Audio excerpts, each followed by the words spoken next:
Rajkot crime બ્રાન્ચે Saurashtra અને દક્ષિણ ગુજરાતમાં વૃદ્ધ વેપારીઓને નિશાન બનાવતી એક શાતિર આંતર જિલ્લા ટોળકીને ઝડપી પાડી છે।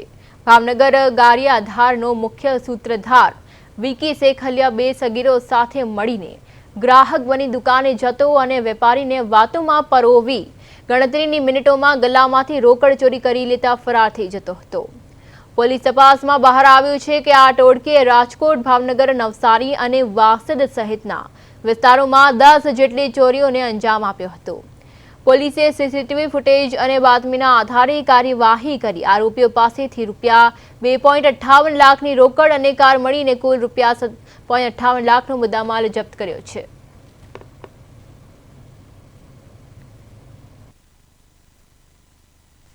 एसीपी श्री बसिया साहेब, पीएचडी गोंडिया साहेब, पीएचडी डामोर साहेब, पीएचडी जादव साहेबની ટીમો દ્વારા એક એવી ટોળકીને પકડી પાડવામાં આવેલ છે જે ટોળકી સિનિયર સિટીઝન જે દુકાનો ઉપર બેસતા હોય છે તેના પાસે જાય છે અને કોઈ ચીજ વસ્તુ લેવાના બહાને એમને દુકાનના અંદર મોકલે અને પછી એમની નજર ચૂકવીને ગલ્લામાંથી પૈસા કાઢી લે છે।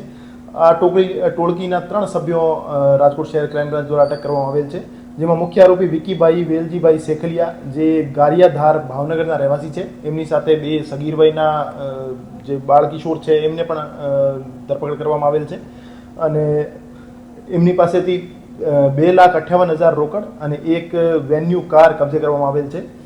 આ ટોળકી જે રીતે મેં બતાવ્યું સૌરાષ્ટ્ર વિસ્તારના અલગ અલગ જગ્યાઓ ઉપર માર્કેટમાં જઈ જે સિનિયર સિટીઝન દુકાન ચલાવતા હોય છે એની પાસેથી કોઈ ચીજ વસ્તુ માંગે છે, જ્યારે એ ચીજ વસ્તુ લેવા અંદર દુકાનના અંદર જાય છે ત્યારે એમની નજર ચૂકવીને ગલ્લામાંથી પૈસા કાઢી લે છે। એ રીતે એને આ ટોળકીએ ઓછામાં ઓછા 10 એવા બનાવને અંજામ આપ્યો છે, જેમાંથી એક રાજકોટ શહેર ભક્તિનગર પોલીસ સ્ટેશનમાં દાખલ છે અને એક ગુનો જે છે એ રાજકોટ શહેર આજીડેમ પોલીસ સ્ટેશનમાં દાખલ છે। આ સિવાય 8 જેવી કબૂલાતો આ ટોળકી દ્વારા આપવામાં આવેલ છે।